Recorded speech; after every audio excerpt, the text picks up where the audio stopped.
What is this? Is this something new for you, or is this something you've been doing before? Yeah. So and what's the name of it? All Things Real Estate. All Things Real Estate. Okay. How long's it been going? So it's been in my plans for about 3 months now. Yeah. Okay. I remember I posted out a LinkedIn post. Yeah.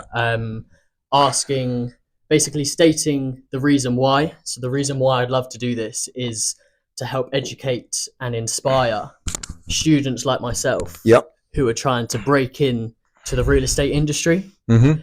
For people who may not know exactly what they want to do. Yeah. And they need they need to be guided and to be educated to see the path that they can take.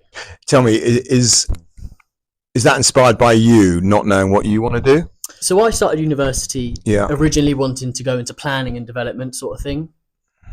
But since being at uni and since speaking to some different people, I've realized that my goal now is to go into asset management.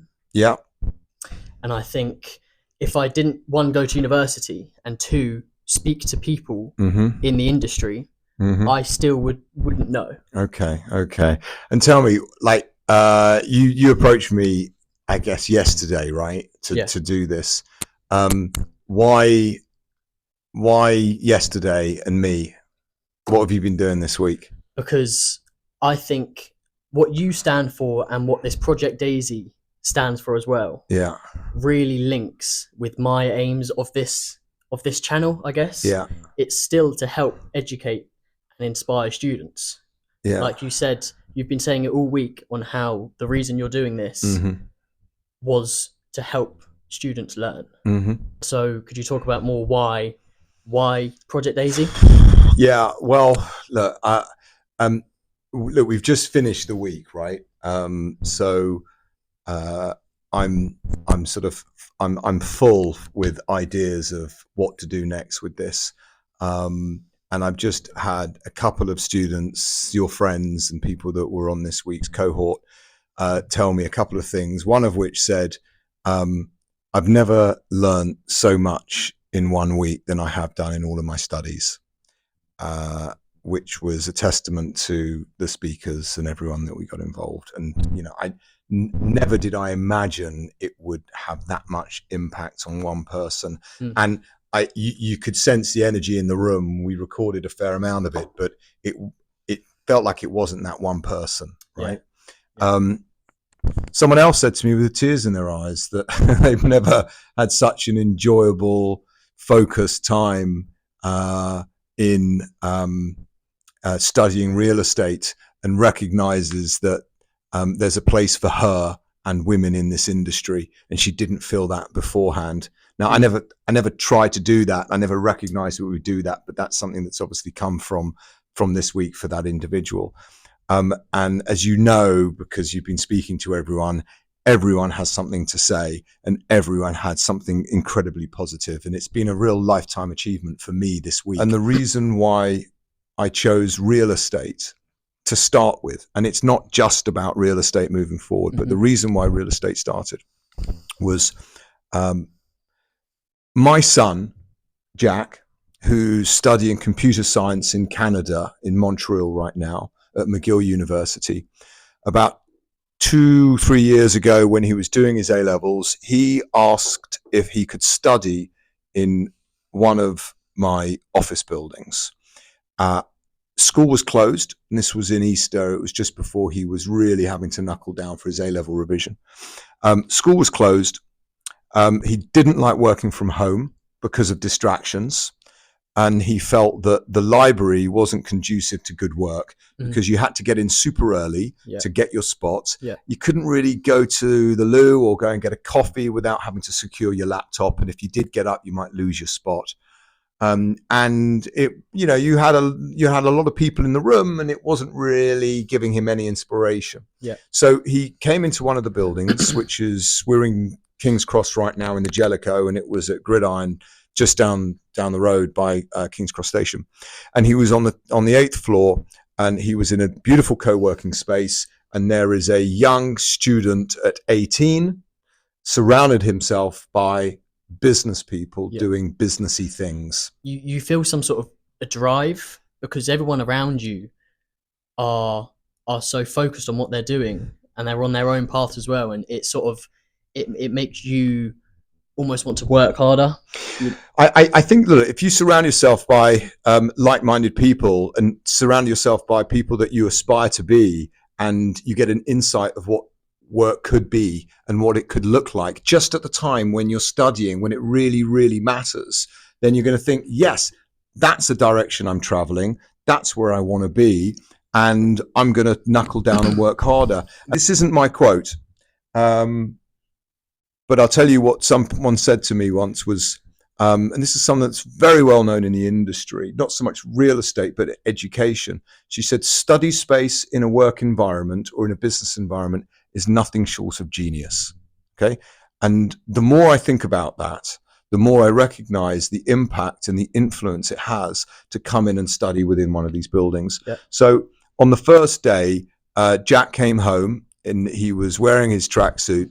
And he said to me, he said, Dad, you know, what's going on with the Northern Line? And I said, well, that's the commute. And he said, well, how do you deal with that, having to go to work every day with all of these people? And I said, well, you go in earlier, right? Yeah.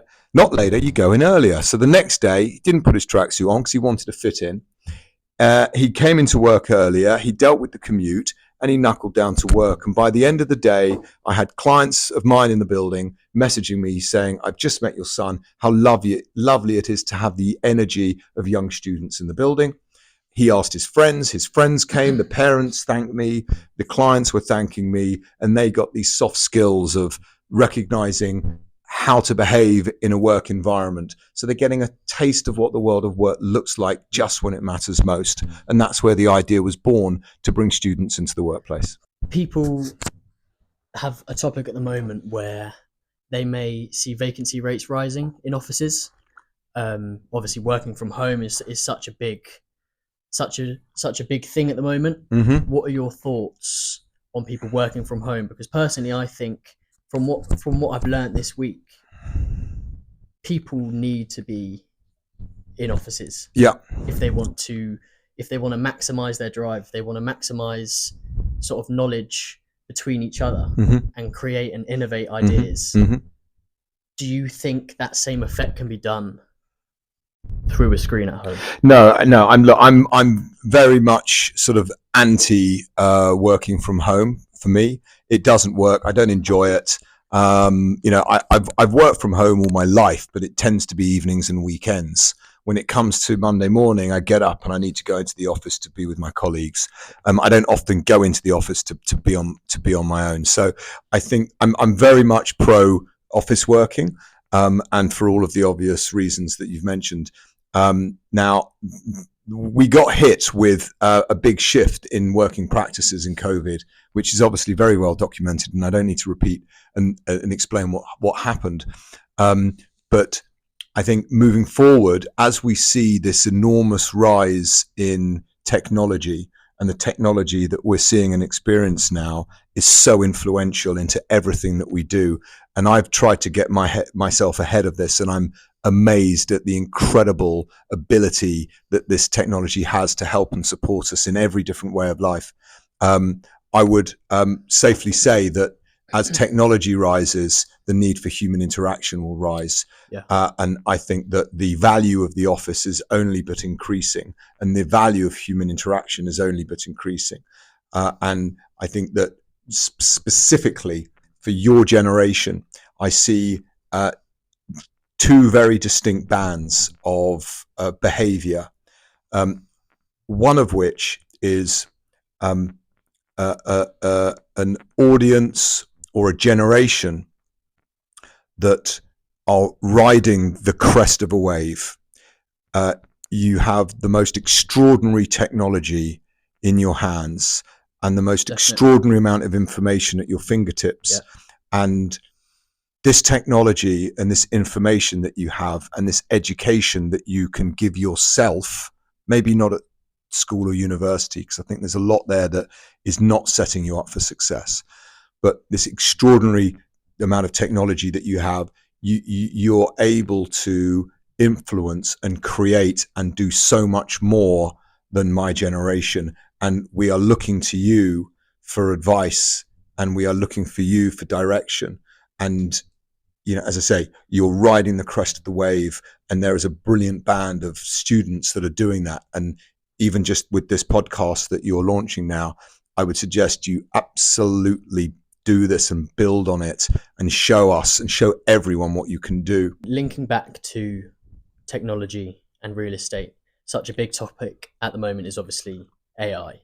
Do you see real estate perhaps being swallowed by AI, or would you say it's quite resilient to that factor? I mean, the most accurate answer I can give you is that that no one knows. No one knows. No one knows. Right? This is brand new. My mum messaged me on Monday morning, and I was really busy. And she said, "Darling, I've got a dispute in my block of flats. There's 12 flats. 5 of them want a managing agent, and 6 of them want to manage the building themselves. And I just want to get out of this." And we've got streams of emails, we've got streams of WhatsApp messages, and I've got streams of documents and insurance documents and a PDF photocopied lease that dates back to God knows whenever. And I don't know how to handle this and what to do. And I had you guys all coming in an hour or so. Yeah. I said, "Mum, send me everything." Okay, pretending I knew what I was doing. And I'm not going to read through these documents. I didn't have time. Yeah. I put everything into AI. Yeah. And within a minute, it gave me the answer that I needed, and a reply and an email that my mum can send that gave her the ability to remove herself from this comfortably. Yeah. So I think, and this was a shock to me. I've upgraded my subscription literally a month ago. It is so new. Yeah. Some people are more on top of this than others, but it is so new. And everyone I meet within the real estate industry, or rather within my day-to-day work, I ask them where they are on a scale of 1 to 10 on AI. Give me a number of where you are.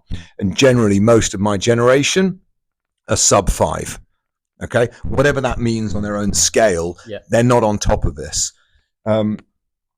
So to answer your question, most of the people in this industry haven't embraced it and are not using it just yet because it is that new, which is why it's very, very difficult for us to understand exactly where it's going to go. But the only thing that I could advise is to get on top of it and understand it. And specifically as a young adult wanting to get into this industry, if you don't know how to engineer prompts, and that's not doing a course on real engineering, I mean, just understand how to prompt properly. I think that's a huge missing link in any CV that I'll look at moving forward. Definitely. And it's almost scary to see how much more streamlined everything could be due to AI. And I think it will benefit the industry massively. And I also think that you shouldn't stray away from it because it will overtake. I've had people come to work for me, and I've sat down, and and part of the work is recognize the benefits and use AI to advance and enhance your work.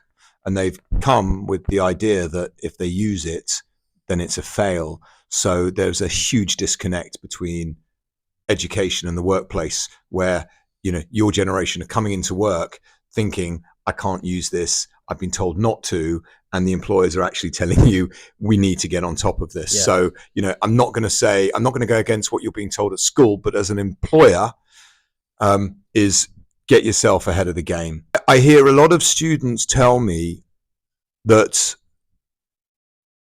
the job market's not strong. That the AI is going to be taking some jobs. Maybe, not yet, but maybe. I mean, you've probably seen that on your Instagram, and you've probably been seeing that on your socials. And the reality is that will hit many industries. But part of the equation, this job equation, is that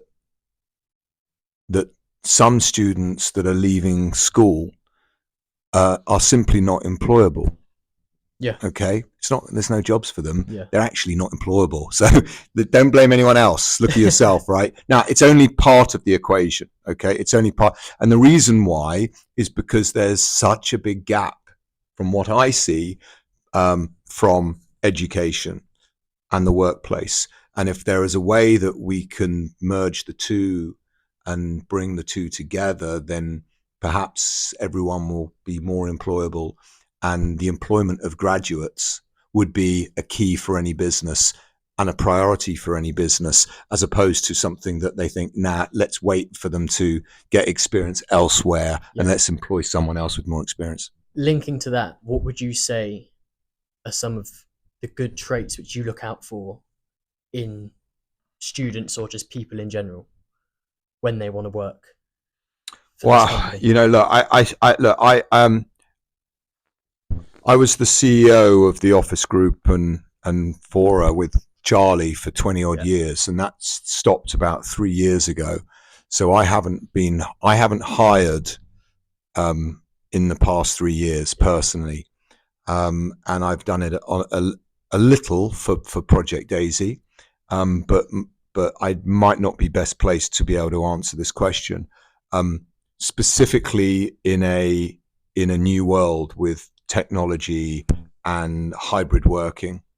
But I think that if I was to put myself in my old CEO shoes today, I would not be looking for people that wanted to work in a hybrid way. I mean, I would want people to be in the office as often as possible. I agree. I think hybrid working is there's a benefit to it. And I support it to some extent, but it's not a prerequisite of CV. It's not what I look for. It's not what I would look for. I want people that want to come in. And if you're lucky enough to be able to sort of spend some time at home and miss the commute and focus on some specific work that saves you having to come into the office, there's no problem in that. So I think it is not hybrid working. That's something I wouldn't look for. I always liked any individual that studied any part of psychology. Okay. Irrespective of the industry. Yeah. I think understanding people and understanding how people tick and being adaptable with different people is a good thing. So I always enjoyed that. A hard work and a confident sort of persona is very important. But generally, more than anything, it was a chemistry and, you know, do I like this person? Would I get on with them?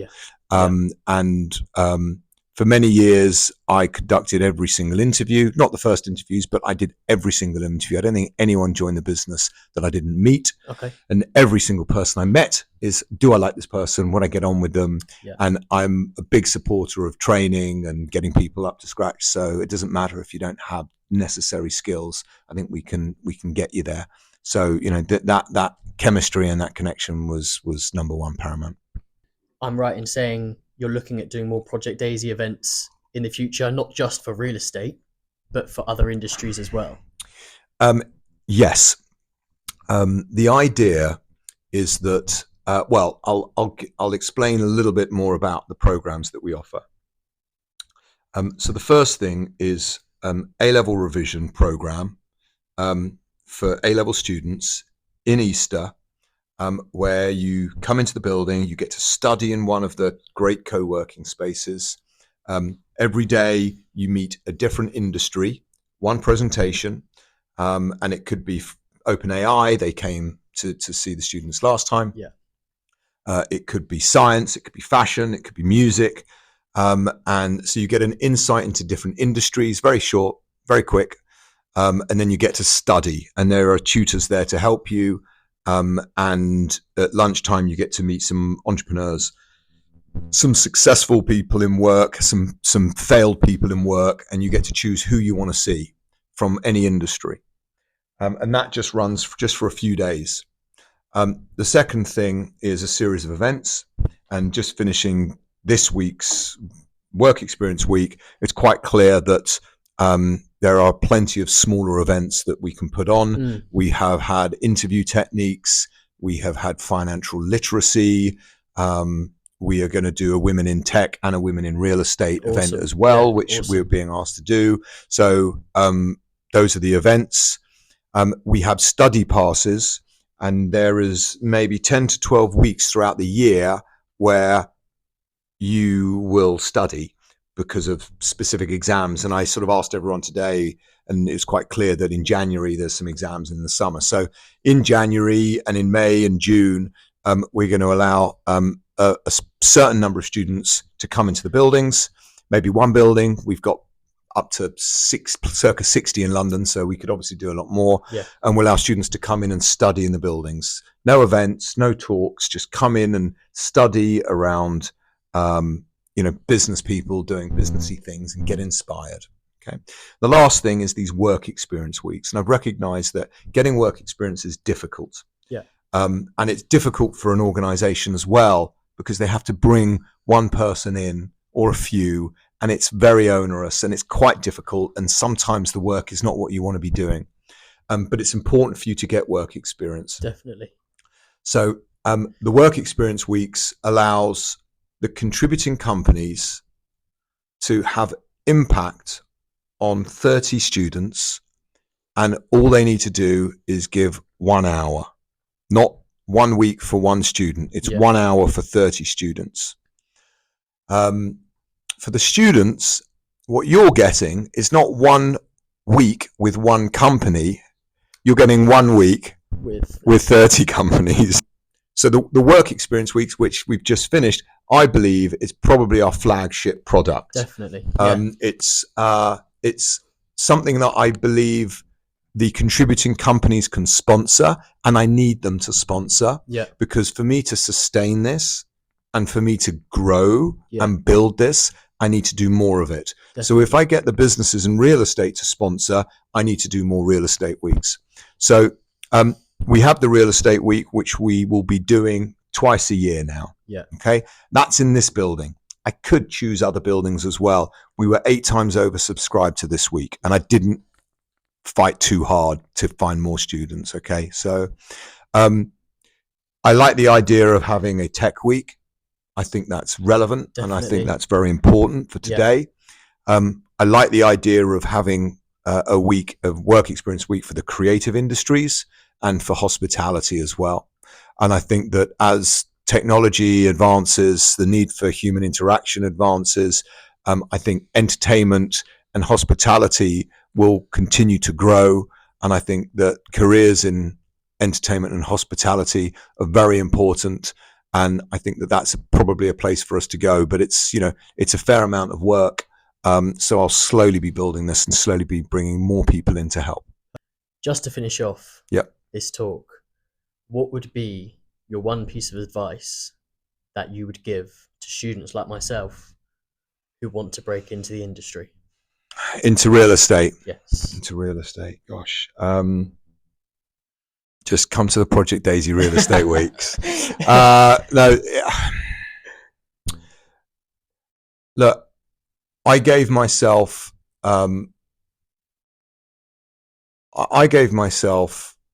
these plans, 5-year plans, ever since I was a little boy, right? I knew I wanted to be in real estate when I was like 8 years old. I remember people asking me and I was, telling them.